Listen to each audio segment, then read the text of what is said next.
Welcome to another episode of Coco Glow's Flow Sessions. Most days we don't actually decide where our attention goes.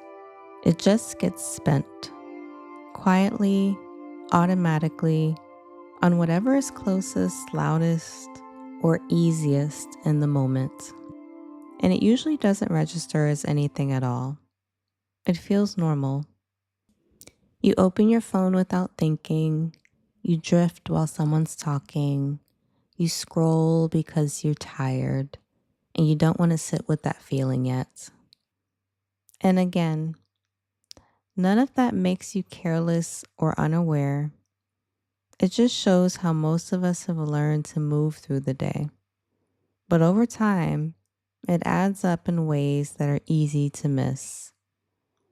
Not just in lost time, but in energy, in presence, and how connected you feel to your own life.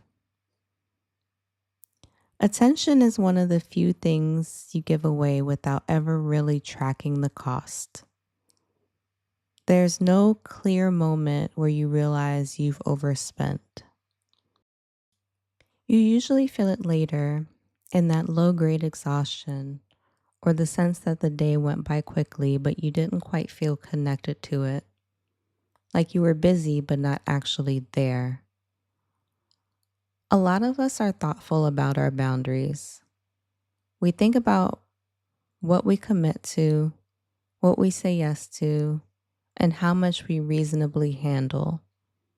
But attention slips through because it's invisible.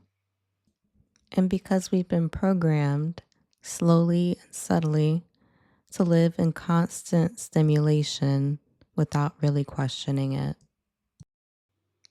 This isn't about cutting things out or becoming more disciplined with yourself. It's more about noticing.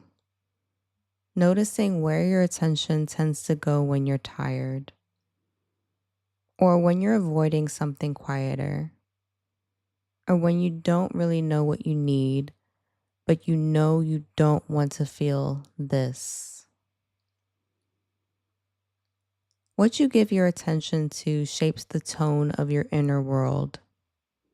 It teaches your nervous system what to expect from the day, what feels urgent, what feels normal.